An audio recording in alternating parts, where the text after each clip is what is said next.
श्री गणेशाय नमः। ओम गम गणपते नमः। जय माता सरस्वती, जय माता सरस्वती। ओम श्री परमात्मने नमः। श्री गणेश अंक। श्री गणेश लीला। देवताओं द्वारा गणेश वंदना। एक बार की बात है, पवित्र गौतमी के तट पर देवताओं ने यज्ञ प्रारंभ किया, किंतु उसमें अनेक विघ्न पड़ने लगे। यज्ञ संपन्न नहीं हो सका।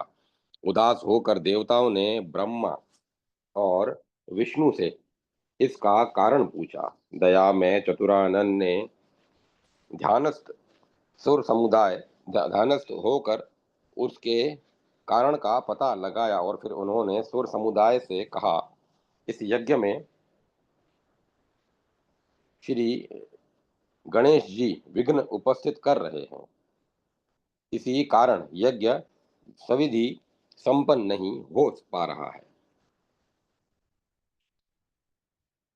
आप लोग आदि देव विनायक को प्रसन्न कर लें, तब यज्ञ पूर्ण हो जाएगा। विधाता के परामर्श से देवताओं ने गौतमी के निर्मल जल में स्नान किया और फिर श्रद्धा भक्ति पूर्वक वे अंबिका नंदन श्री गणेश जी की स्तुति करने लगे। सदा सब कार्य में संपूर्ण देवता तथा शिव, विष्णु और ब्रह्मा जी भी जिनका पूजन, नमस्कार और चिंतन करते हैं, उन विघ्नराज गणेश जी की हम शरण ग्रहण करते हैं। विघ्नराज गणेश जी के समान मनोवांछित फल देने वाला कोई देवता नहीं है, ऐसा निश्चय करके त्रिपुरारी महादेव जी ने भी त्रिपुर वध के समय पहले उनका पूजन किया था। जिनका ध्यान करने से संपूर्ण देहधारियों के मनोरथ पूर्ण हो जाते हैं, वे अंबिका नंदन गणेश इस महायज्ञ में शीघ्र ही हमारे विघ्नों का निवारण करें। देवी पार्वती के चिंतन मात्र से ही गणेश जी जैसा पुत्र उत्पन्न हो गया। इससे संपूर्ण जगत में महान उत्सव छा गया। यह बात उन देवताओं ने अपने मुख से कही थी, जो नवजात शिशु के रूप में गणेश जी को नमस्कार करके कृतार्थ हुए थे। माता की गोद में बैठे हुए और माता के मना करने पर भी जिन्होंने पिता के ललाट में स्थित चंद्रमा को बलपूर्वक पकड़कर उनकी जटाओं में छिपा लिया। यह गणेश जी का बाल विनोद था। यद्यपि वे पूर्ण तृप्त थे, तब भी अधिक देर तक माता के स्तनों का दूध इसीलिए पीते रहे कि कहीं बड़े भैया कार्तिकेय भी आकर न पीने लगे। उनकी बुद्धि में बाल स्वभाववश भाई के प्रति ईर्ष्या भर गई थी। यह देखकर भगवान शंकर ने विनोदवश कहा, विघ्नराज, तुम बहुत दूध पीते हो, इसीलिए लंबोदर हो जाओ। यूं कहकर उनका नाम लंबोदर रख दिया। देव समुदाय से घिरे हुए महेश्वर ने कहा, बेटा, तुम्हारा नृत्य होना चाहिए। यह सुनकर उन्होंने अपने घुंघरू की आवाज से ही शंकर जी को संतुष्ट कर दिया। इससे प्रसन्न होकर शिव ने अपने पुत्र को गणेश के पद पर अभिषिक्त कर दिया, जो एक हाथ में विघ्न पाश और दूसरे हाथ से कंधे पर कुठार लिए रहते हैं तथा पूजा न पाने पर अपनी माता के कार्य में भी विघ्न डाल देते हैं।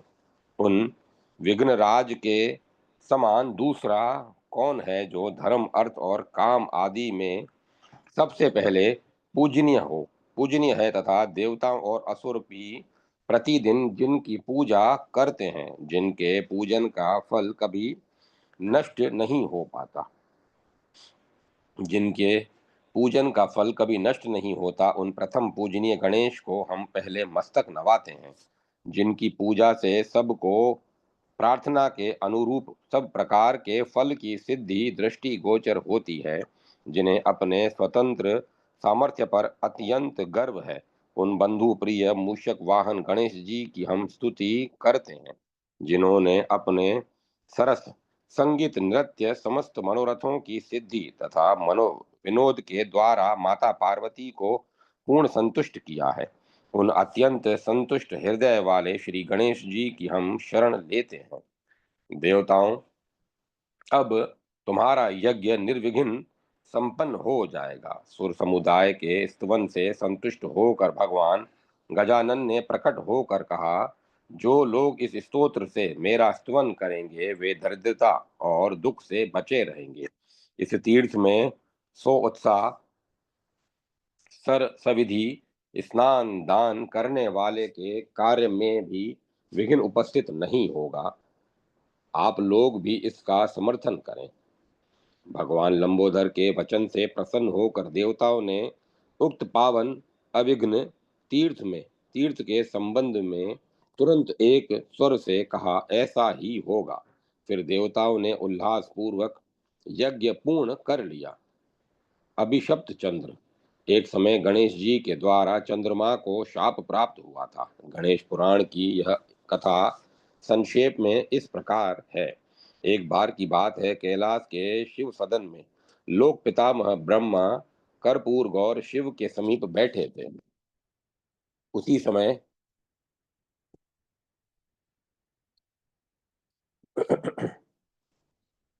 उसी समय वहां देव ऋषि नारद पहुंचे।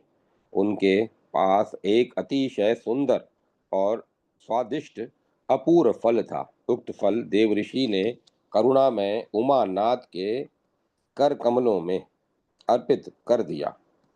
उक्त अद्भुत और सुंदर फल पितामह के हाथ में देखकर गणेश और कुमार दोनों बालक उसे आग्रह पूर्वक मांगने लगे।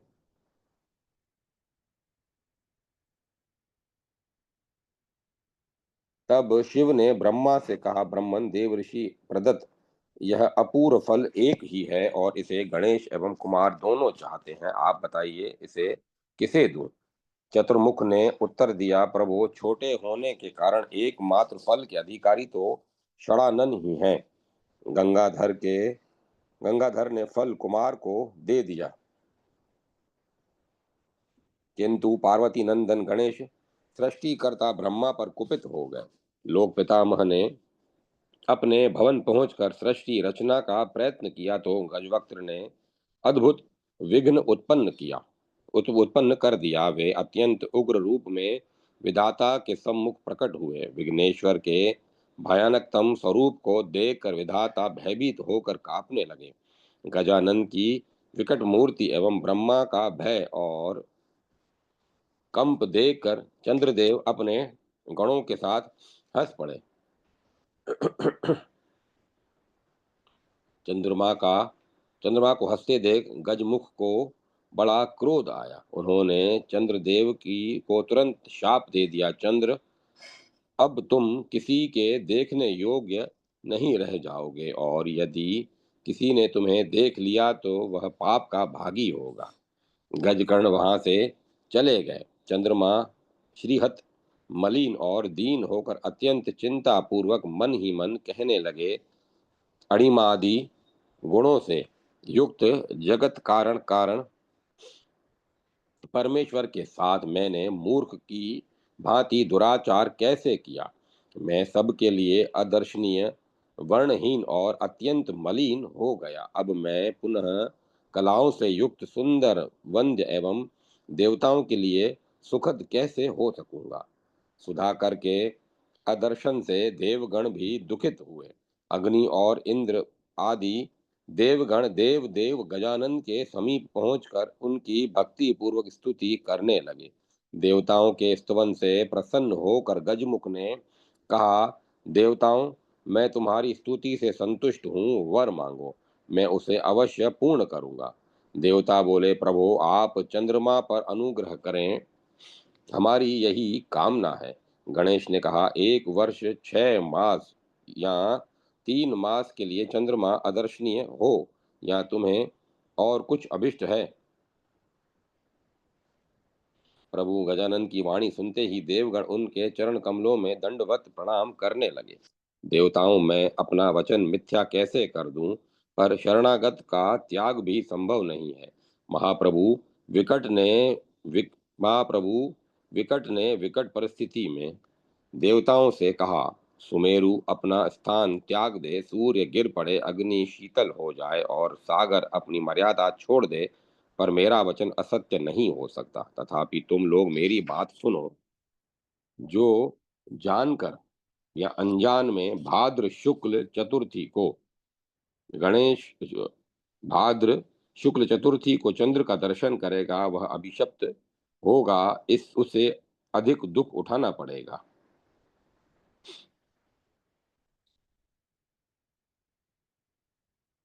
भाद्र शुक्ल चतुर्थी को चंद्र का दर्शन करेगा, वह अभिशप्त होगा, उसे अधिक दुख उठाना पड़ेगा। परम प्रभु दुर्वादनन के वचन सुन देवगण अत्यंत मुदित हुए। उन्होंने पुनः प्रभु चरणों में प्रणाम किया। तदंतर वे चंद्रमा के पास पहुंचे। देवताओं ने चंद्रमा से कहा, चंद्र गजमुख पर हंसकर तुमने अपनी मूर्ता का ही परिचय दिया। तुमने परम प्रभु का अपराध किया और त्रिलोक संकटग्रस्त हो गया। हम लोगों ने त्रिलोक के नायक पर ब्रह्म स्वरूप सर्वगुरु गजानन प्रभु को बड़े यत्न से संतुष्ट किया है। इस कारण उन दयामय ने तुम्हें वर्ष में केवल एक दिन भाद्र शुक्ल चतुर्थी को अदर्शनीय रहने का वचन देकर अपना शाप अत्यंत सीमित कर दिया। तुम भी उन करुणामय की शरण लो और उनकी कृपा से शुद्ध होकर यश प्राप्त करो। देवेंद्र ने सुधांशु को गजानन के एकाक्षरी मंत्र का उपदेश किया और फिर देवगण वहां से चले गए।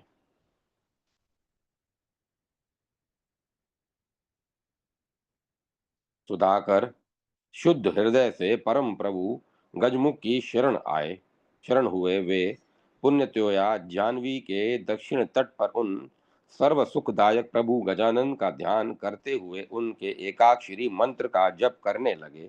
इस प्रकार चंद्रदेव ने गणेश को संतुष्ट करने के लिए 12 वर्ष तक कठोर तप किया। इससे आदि देव गजानन प्रसन्न हुए। सिंदूरारुण रक्त माल्याम्बर धर रक्त चंदन चर्चित चतुर्भुज महाकाय कोटि सूर्याधिक दीप्तिमान देव देव गजानन चंद्रमा के सम्मुख प्रकट हो गए। निशानाथ ने परम प्रभु के महान स्वरूप को देखा तो वे आश्चर्यचकित ही नहीं हुए, भय से कांपने लगे। किंतु फिर उन्होंने मन ही मन विचार किया, मेरे सम्मुख दया में आदि देव गजानन ही मुझे कृतार्थ करने के लिए प्रकट हुए हैं। तब वे हाथ जोड़कर गदगद कंठ से उनकी स्तुति करने लगे। मैं उन गजानन देव को नमस्कार करता हूँ जो लोगों के समस्त विघ्नों का अपहरण करते हैं, जो सबके लिए धर्म अर्थ और काम का विस्तार करते हैं। उन विघ्न विनाशन गणेश को नमस्कार है। कृपा निधि देव, आप विश्व की रचना करने में कुशल हैं, विश्वरूप तथा ब्रह्ममय हैं। इस विश्व के बीज आदि कारण है। जगत आपका स्वरूप है। आप ही तीनों लोकों का संहार करने वाले हैं। आपको नमस्कार है। तीनों वेद आपके ही स्वरूप, आपके ही तत्व के प्रतिपादक हैं। आप संपूर्ण बुद्धियों के दाता, बुद्धि के प्रकाशक और देवताओं के अधिपति हैं। नित्य बोध स्वरूप गणेश, आप नित्य सत्य और निरीह हैं। आपको सदा सर्वदा नमस्कार है। इस प्रकार स्तुवन करते हुए सुधांशु ने अंत में कहा, दया निधान, मैंने अज्ञान दोष के कारण आपके प्रति अपराध किया है, उसके लिए आप क्षमा प्रदान करें। महात्मन, मैं आपकी शरण में आया हूँ। यदि आप शरणागत का त्याग कर देंगे तो यह आपके लिए भी दोष की बात होगी, अतः मुझ पर कृपा कीजिए। चंद्रमा के गदगद कंठ से किए हुए स्तवन और दंडवत प्रणाम से संतुष्ट होकर परम प्रभु गणेश ने कहा, चंद्रदेव, पहले तुम्हारा जैसा रूप था वैसा ही हो जाएगा, किंतु जो मनुष्य भाद्रपद शुक्ल चतुर्थी को तुम्हें देख लेगा वह निश्चय ही अभिशाप का भागी होगा। उसे पाप हानि एवं मूढ़ता का सामना करना पड़ेगा। उस तिथि को तुम अदर्शनीय रहोगे। कृष्ण पक्ष की चतुर्थी को लोगों द्वारा व्रत किया जाएगा, उसमें तुम्हारा उदय होने पर यत्न पूर्वक मेरी और तुम्हारी पूजा होनी चाहिए। उस दिन लोगों को तुम्हारा दर्शन अवश्य करना चाहिए, अन्यथा व्रत का फल नहीं मिलेगा। तुम एक अंश से मेरे ललाट में स्थित रहो, इससे मुझे प्रसन्नता होगी। प्रत्येक मास की द्वितीया तिथि को लोग तुम्हें नमस्कार करेंगे। परम प्रभु गजानन के वर प्रभाव से सुधांशु पूर्वत तेजस्वी, सुंदर एवं वंद्य हो गए। जय माता सरस्वती।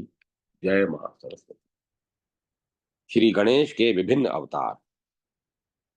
श्री गणेश पुराण के आधार पर जब जब आसुरी शक्तियों के प्रबल होने से जन जीवन कटक का कीर्ण हो जाता है, निर्दय दैत्य सतव गुण संपन्न सुर समुदाय का सर्वस्व हरण कर निरंतर उन्हें पीड़ित करते हैं।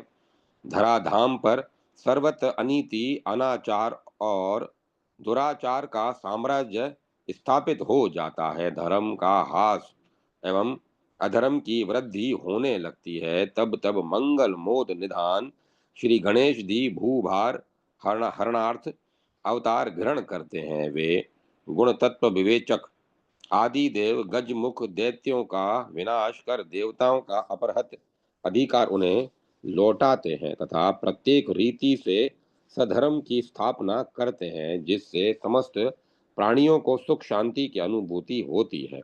प्रत्येक युग में उन महामहिम प्रभु के नाम, वाहन, गुण, लीला और कर्म आदि पृथक पृथक होते हैं तथा उनके द्वारा जिन दैत्यों का संहार होता है वे भी भिन्न भिन्न ही होते हैं। कृतयुग में ये परम प्रभु गजानन सिहारुण महोत्कट विनायक के नाम से प्रख्यात हुए। उन महातेजस्वी प्रभु के 10 भुजाएं थी। त्रेता में वे मंगल मोद प्रदाता गणेश मयूरेश्वर के नाम से प्रसिद्ध हुए। उनकी कांति शुभ्र और भुजाएं 6 थी। द्वापर में मूषक वाहन शिवपुत्र की गजानन या गौरी पुत्र के नाम से ख्याति हुई। उनकी अंग कांति अरुण थी और उनके 4 भुजाएं थी तथा कली के अंत में वे धर्म रक्षक गजानन अश्वारोही धूम्रकेतु के नाम से प्रसिद्ध होंगे। उनके 2 भुजाएं होंगी और उनकी अंग कांति धूम्रवर्ण की होगी। महाउत्कट महोत्कट विनायक असुर देवांतक और नरांतक का जन्म अंग देश के एक प्रसिद्ध नगर में, कहते हैं वह नगर बंगाल में पुण्यतोया जानवी के तट पर अवस्थित था। रुद्रकेतु नामक एक वेदज्ञ ब्राह्मण निवास करते थे। वे अग्निहोत्री, सर्वागम विशारद, सुर गो द्विज पूजक एवं ईश्वर उपासक थे। उनकी अनुपम रूप लावण्य संपन्नता सदाचारिणी पत्नी का नाम शारदा था। कुछ दिनों बाद शारदोत्पल लोचना सती शारदा गर्भवती हुई। पत्नी में अत्यधिक प्रीति के कारण उसके विद्या बुद्धि संपन्न पति द्विजवर धूम्रकेतु ने उसका प्रत्येक दोहद मनोरथ पूर्ण किया। इस प्रकार पति परायणा शारदा के गर्भ से 9वें मास में अत्यंत कांतिमान 2 यमज पुत्र उत्पन्न हुए। विशाल नेत्र वाले अजानुबाहु सुंदर पुत्रों को देखकर धूम्रकेतु अत्यंत हर्षित हुए।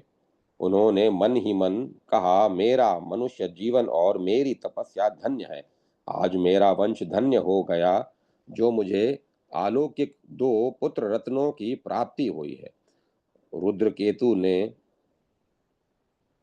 अर्घ्य आदि के द्वारा ब्राह्मणों का सत्कार किया। उन्होंने आदिदेव मंगल मूर्ति गणेश की पूजा तथा स्वस्ति वाचन करवाया। ब्राह्मणों के द्वारा मातृ का पूजन भक्ति पूर्वक अभ्युदय, श्राद्ध एवं जात कर्म आदि संस्कार करवाए। तदंतर उन्होंने अत्यंत भक्ति पूर्वक ब्राह्मणों की पूजा की और उन्हें धन एवं रत्नों का दान दिया। अनेक प्रकार के सुखद वाद बजवाए और घर घर शर्करा वितरण कराया। श्रेष्ठ द्विज श्रेष्ठ द्विज रुद्रकेतु के आमंत्रण पर ज्योतिषी आए। रुद्रकेतु ने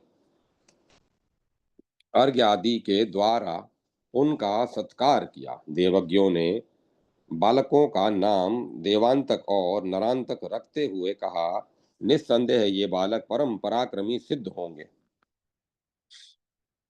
देवांतक और नरांतक परम सुंदर एवं तेजस्वी बालक थे।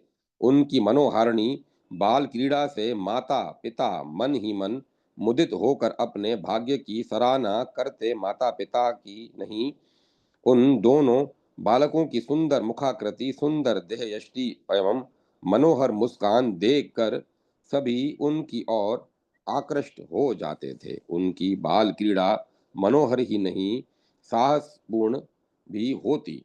यह देखकर सभी चकित होते और मन ही मन कहते, ये दोनों बालक निश्चय ही महान पराक्रमी, साहसी और यशस्वी होंगे। शारदा के पुत्रद्वय की प्रशंसा सुनकर उन्हें देखने के लिए कितने ही लोग रुद्रकेतु के घर आया जाया करते थे। तपस्वी रुद्रकेतु के पुत्रों की प्रशंसा सुनकर महामुनि नारद उनके यहाँ पधारे। मुनिवर रुद्रकेतु और उनकी सती पत्नी शारदा ने ब्रह्मपुत्र देवऋषि के चरणों में अत्यंत श्रद्धा पूर्वक प्रणाम कर उन्हें आसन दिया। उन्होंने अर्घ्यादि से उनकी विधिवत पूजा की, फिर अपने दोनों पुत्रों को बुलाकर उन्हें प्रणाम करवाया। देवऋषि ने उन बालकों को ध्यान पूर्वक देखा और फिर विप्रवर रुद्रकेतु से कहा, मैं आपके इन पुत्रों की प्रशंसा सुनकर ही उन्हें देखने आया हूँ। ये बालक वीर धीर पराक्रमी त्रिलोक विजयी एवं यशस्वी होंगे। आप भाग्यशाली हैं जो आपके यहाँ ऐसे पुत्र उत्पन्न हुए। ब्रह्मपुत्र के वचन सुनकर सपत्नीक रुद्रकेतु अत्यंत प्रसन्न हुए। उन्होंने विनय पूर्वक देव ऋषि से कहा, मुनिवर आप उन बच्चों पर अनुग्रह करें। ये बालक बल वीर्य एवं ज्ञान विज्ञान संपन्न दीर्घजीवी हों। ये शत्रुओं को पराजित करने वाले हों तथा त्रिलोक व्यापिनी कीर्ति अर्जित करें। मुनिवर रुद्रकेतु वे एवं उनकी साध्वी पत्नी शारदा के श्रद्धा विश्वास पूर्ण वचन सुनकर देवऋषि ने उन बालकों के मस्तक पर अपना वरदहस्त फेर कर कहा, ये देवांतक और नरांतक तपश्चरण के द्वारा देवादिदेव महादेव को संतुष्ट करें। महामुनि नारद ने उन्हें पंचाक्षरी मंत्र नमः शिवाय का उपदेश भी कर दिया। फिर वे अपनी वाणी पर मधुर हरि नाम का कीर्तन करते हुए ब्रह्मलोक के लिए प्रस्थित हुए। बंधुद्वय का तप और वर प्राप्ति। देवांतक और नरांतक ने माता पिता के चरणों में प्रणाम किया और फिर उनकी अनुमति प्राप्त कर भगवान शंकर को प्रसन्न करने के लिए तपस्चरणार्थ एकांत वन में पहुंचे। वहां विशाल गिरी कंदराएं थी। पुत्र पत्र पुष्प और लता जाल से मंडित अत्यंत शांत वन प्रदेश था। समीपस्थ निर्झर से सदा जल झरता रहता था। दोनों मुनि कुमारों ने वहीं शिव की आराधना करने का निश्चय किया। मुनिवर रुद्रकेतु के पुत्र देवांतक और नरांतक के एक पैर के अंगूठे पर स्थिर भाव से खड़े हो गए। वे पार्वती वल्लभ शिव का ध्यान करते हुए देवऋषि प्रदत्त महिमा में पंचाक्षरी मंत्र का जप करने लगे। इस प्रकार भगवान शशांक शेखर का ध्यान एवं उनके मंत्र का जप करते हुए उन दोनों भाइयों ने 2 सहस्त्र वर्षों तक केवल वायु का ही आहार किया। फिर 1000 वर्ष तक केवल सूखे पत्ते खाकर वे तप में लगे रहे। इस प्रकार उन अद्भुत मुनि कुमारों ने 10 सहस्त्र वर्षों तक असहाय कष्ट सहते हुए उमानाथ शिव के पावनतम मंत्र का जप किया। फलस्वरूप उनका पांच भौतिक कलेवर दीप्तिमान हो उठा। उनके तेज के सम्मुख प्रभाकर की प्रभा मंद पड़ने लगी। उनकी तपस्या से भक्तवत्सल करुणामूर्ति आशुतोष तुष्ट हुए। वृषारुण, व्याघ्र, जिनधर, कर्पूर गौर, नीलकंठ, पंचमुख, त्रिलोचन, दश बाहु, गंगाधर प्रकट हुए। उनके मंगलमय कंठ में फणिहार, मुंडमाला एवं दाहिने कर कमल में डमरू सुशोभित था। देवादिदेव चंद्रशेखर के मंगलकर अंगों पर नाना प्रकार के अलंकार शोभा पा रहे थे। देवांतक और नरांतक ने जब गिरिजा मन मानस मराल का दर्शन किया, तब वे आनंद तिरेक से नृत्य करने लगे। सफल मनोरथ मुनि कुमारों ने नृत्य के बाद पृथ्वी पर लेटकर त्रिपुरारी के वांछा कल्पतरु चरण कमलों में प्रणाम किया। फिर उन्होंने बधांजलि हो विषम विलोचन शिव की स्तुति करते हुए कहा, देवादिदेव प्रभु, हम आपकी मनवाणी से अगोचर देव दुर्लभ मंजुल मूर्ति के दर्शन कर रहे हैं। अतएव हमारे पितृवंश जीवन जन्म देह नेत्र और तप सभी सफल हुए, सभी धन्य हुए। सनकादि मुनि एवं सहस्रवदन शेष भी आपकी स्तुति करने में समर्थ नहीं है। आप सर्वथा दीनहीन को सर्वांग सुंदर, धनाढ्य और अत्यंत दरिद्र को राजा बना सकते हैं। आप मृतक को जीवित और जीवित को मृतक तुल्य करने में समर्थ हैं। सर्वसमर्थ महामहिमा में करुणा वरुणालय, आपके लिए कुछ भी असंभव नहीं। आप हम पर कृपा करें। मैं तुम्हारे तप और स्तवन से संतुष्ट हूँ। प्रसन्न होकर सर्व सौभाग्य मूल वृषभध्वज ने मुनि रुद्रकेतु के पुत्रों से कहा, तुम अभिष्ट वर मांगो। देवादिदेव सर्वेश्वर जगदीश्वर, यदि आप हमारे तप से संतुष्ट हैं तो कृपा पूर्वक हमें वर प्रदान कीजिए। देवांतक और नरांतक ने हर्ष गदगद वाणी में वर याचना की।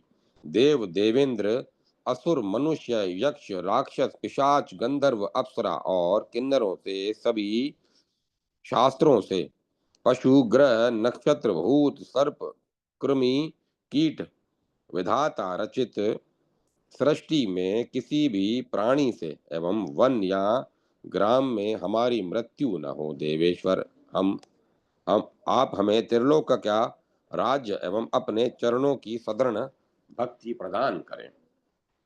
भगवान भूतनाथ ने अपना पाणी पंकज देवांतक और नरांतक के मस्तक पर फेरते हुए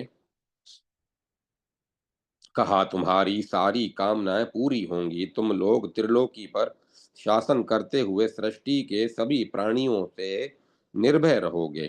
यह वरदान दे आशुतोष अंतर ध्यान हो गए।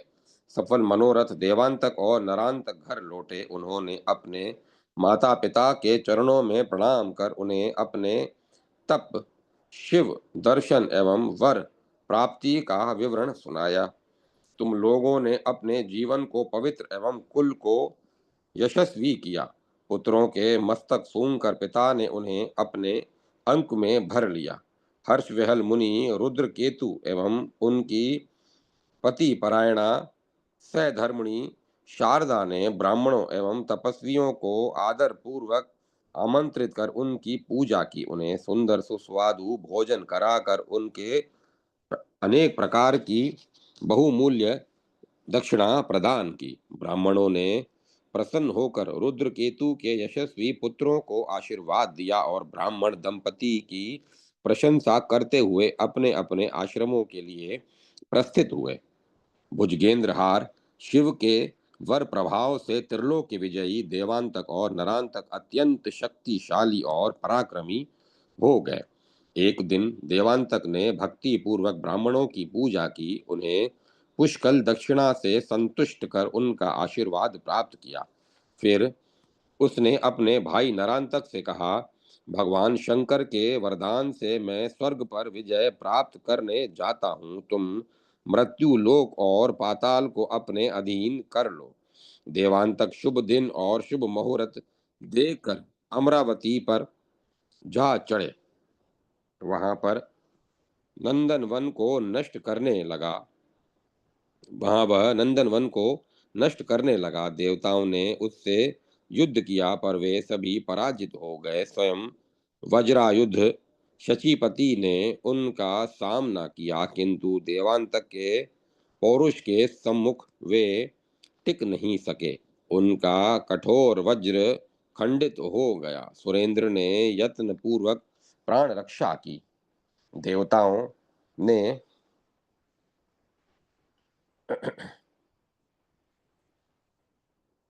देवताओं ने उससे युद्ध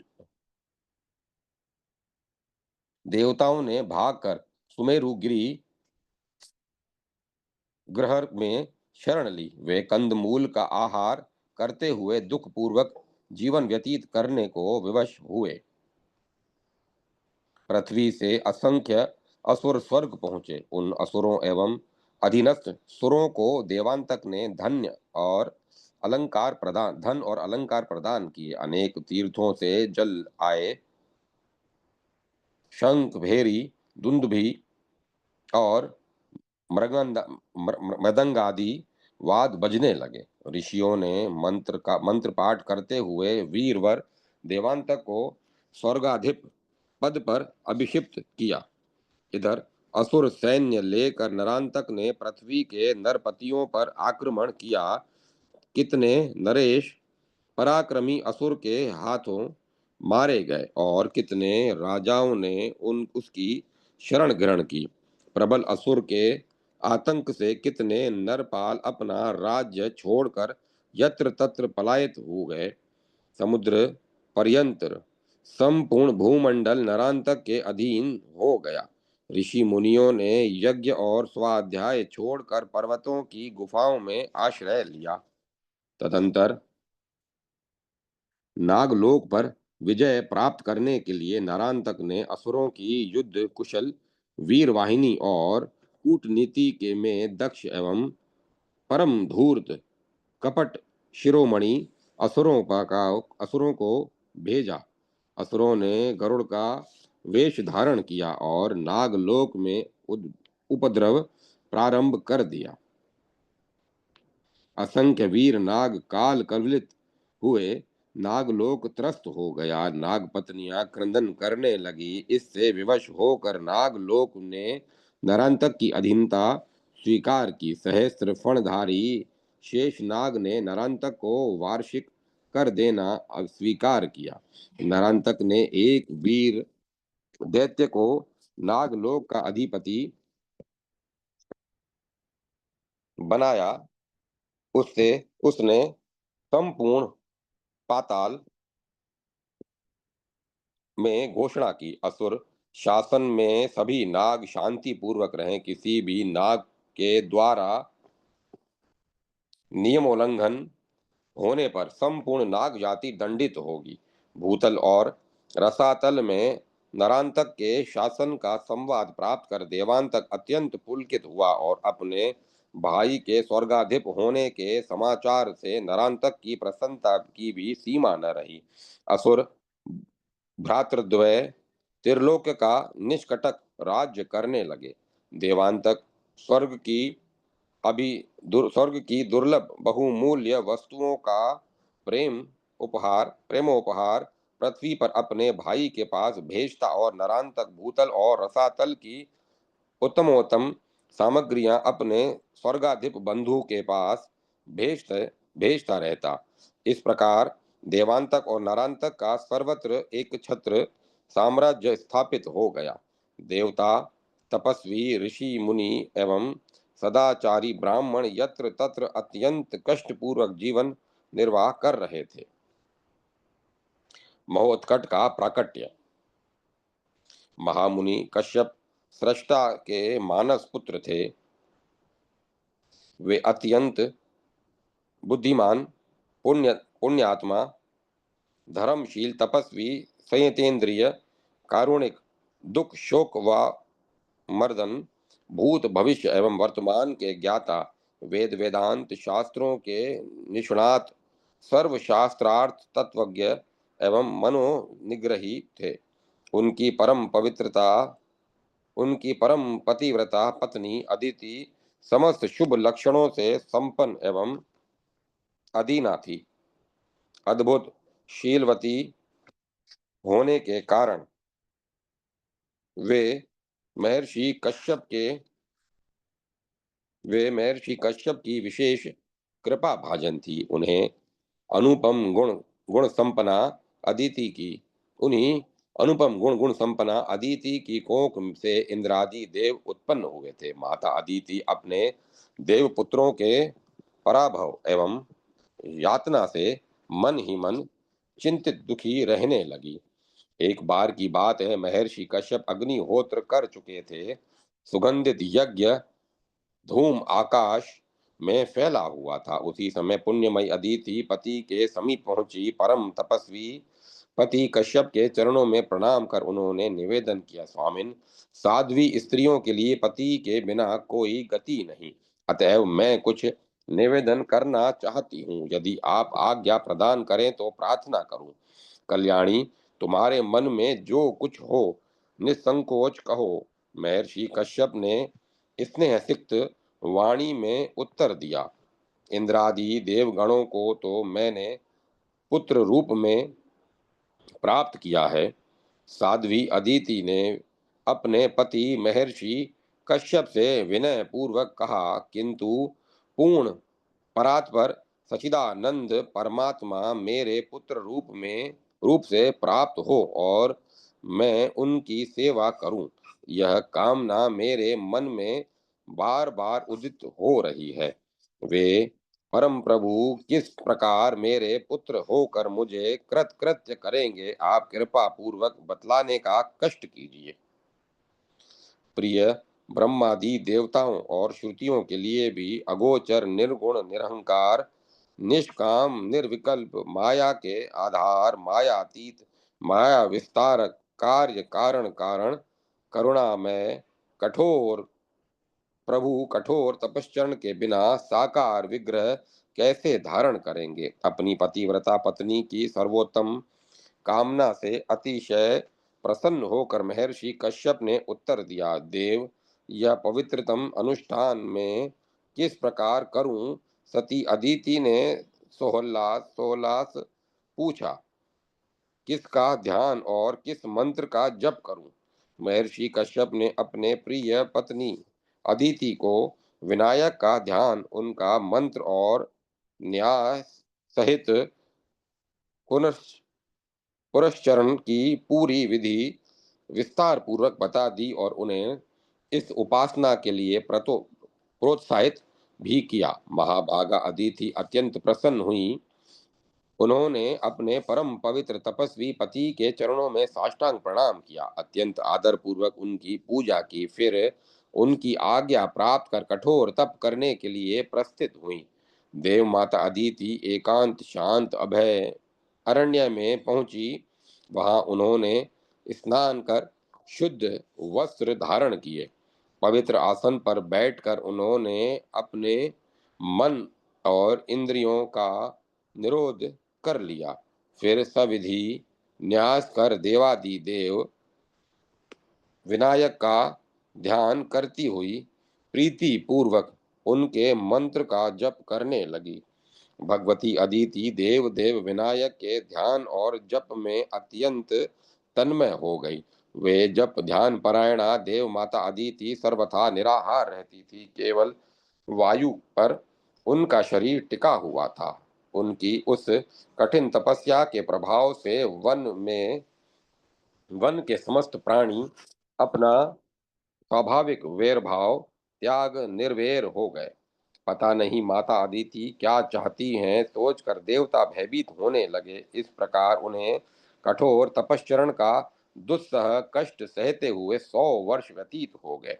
भगवती अदिति की सदृढ़ प्रीति एवं कठोर तप से कोटि कोटि भुवन भास्कर की प्रभा से भी अधिक परम तेजस्वी कामदेव से भी अधिक सुंदर देव देव गजानन विनायक उनके सम्मुख प्रकट हो गए। उनके 10 भुजाएं थी, कानों में अनुपम कुंडल झिलमिला रहे थे। उनकी दोनों पत्नियां सिद्धि और बुद्धि उनके साथ थी। उनके मंगल कंठ में मोतियों की माला सुशोभित थी। उन्होंने परशु और कमल धारण किए थे। उनकी कटी में स्वर्णिम कटी सूत्र और उनके ललाट में कस्तूरी का तिलक लगा था। उन्होंने नाभि पर सर्प धारण कर रखा था। उन मंगल विधायक प्रभु के मंगल विग्रह पर दिव्यांबर शोभा दे रहे थे। परशुधर दशभुज विनायक के उस परम तेजस्वी रूप का दर्शन करते ही महिमामयी तपस्विनी अदिति भयभीत होकर कांपने लगी। उनके नेत्र मुंद गए और वे मूर्छित होकर धरती पर गिर पड़ी। तुम दिवारात्रि जिनका ध्यान एवं जप करती हो, मैं वही हूँ। माता अदिति को चेतना और धैर्य प्रदान करते हुए परम प्रभु विनायक ने कहा, मैं तुम्हारे अत्यंत घोर तप से संतुष्ट होकर तुम्हें वर प्रदान करने आया हूँ। तुम इच्छित वर मांगो, मैं तुम्हारी कामना अवश्य पूरी करूंगा। प्रभो, आप ही जगत के सृष्टा पालक और संहार करता है। अपने इष्ट को सम्मुख देख कर देव माता अदिति उनके चरण कमलों में प्रणाम किया और अदिति ने उनके चरण कमलों में प्रणाम किया और दोनों हाथ जोड़कर प्रेम गदगद वाणी में कहने लगी, आप सर्वेश्वर नित्य निरंजर प्रकाश स्वरूप निर्गुण निरहंकार नाना रूप धारण करने वाले और सर्वस्व प्रदान करने वाले हैं। सौभाग्य रूप प्रभो, यदि आप मुझ पर प्रसन्न हैं और मेरी आकांक्षा की पूर्ति करना चाहते हैं तो कृपा पूर्वक मेरे पुत्र रूप में प्रकट होकर मुझे कृतार्थ करें। आपके द्वारा दुष्टों का विनाश और साधु परित्राण हो और सामान्य जन कृत कृत्य हो जाए। यह तुम्हारा पुत्र होगा, मैं तुम्हारा पुत्र होऊंगा। वांछा कल्पतरु विनायक ने तुरंत कहा, साधु जनों का रक्षण, पृथ्वी के कटक रूप दुष्टों का विनाश और तुम्हारी इच्छा की पूर्ति करूंगा। इतना कहकर देव देव विनायक अंतर ध्यान हो गए। देव माता अदिति अपने आश्रम पर लौटी। उन्होंने अपने पति के चरणों में प्रणाम कर उन्हें संपूर्ण वृतांत सुनाया। महर्षि कश्यप आनंद मग्न हो गए। देवांतक और नरांतक के कठोरतम क्रूर शासन में समस्त देव समुदाय और ब्राह्मण अत्यंत भयाक्रांत हो कष्ट पा रहे थे। वे अधीर और अशांत हो गए थे। दुष्ट दैत्यों के भार से पीड़ित व्याकुल धरित्री कमलासन के समीप पहुंची। हाथ जोड़े अश्रु नयना धरा ने चतुर्मुख से निवेदन किया। समस्त देवताओं सहित सहस्त्राक्ष एवं ऋषिगण गिरी गुफाओं में छिपकर यंत्रणा पा रहे थे। यज्ञ व्रतादि स्थापित हो गए। दानव कुल में असह्य भार से व्यथित होकर मैं आपकी शरण में आई हूँ। आप दुष्ट दैत्यों के विनाश का यत्न कीजिए, अन्यथा मैं वनों पर्वतों और सृष्टि के संपूर्ण प्राणियों सहित रसातल में चली जाऊंगी। स्वयं मैं समस्त लोकपाल इंद्र आदि देवगण और ऋषिगण स्वधा स्वाहारित हो अतिशय दुख पा रहे हैं। विधाता ने धरात्री की वाणी सुनकर कहा, देवी, हम सभी स्थान मंत्र और आचार से भ्रष्ट प्राय हो गए हैं। अतएव इस विपत्ति से त्राण पाने के लिए हम सभी करुणा में देव देव विनायक की प्रार्थना करें। ब्रह्मा के वचन सुन आदि देव विनायक को संतुष्ट करने के लिए उनके साथ पृथ्वी देवता और ऋषिगण हाथ जोड़कर उनकी स्तुति करने लगे। हे सर्वलोकेश्वर, आपको नमस्कार है। हे सर्वलोकाधार प्रभु, आपको बार बार नमस्कार है। हे निखिल सृष्टि के कर्ता एवं निखिल सृष्टि के संहारक, आपको नमस्कार है। देव शत्रुओं के विनाशक एवं भक्तों का पाश नष्ट करने वाले प्रभु, आपको नमस्कार है। आप अपने भक्तों को पोषण करते एवं उनकी थोड़ी सी भक्ति से संतुष्ट हो जाते हैं, आपको नमस्कार है। आप निराकार एवं परात्पर ब्रह्म स्वरूप, क्षर अक्षर से अतीत, सतव गुणादि से रहित एवं दीन जनों पर अनुकंपा करने वाले हैं, आपको बार बार नमस्कार है।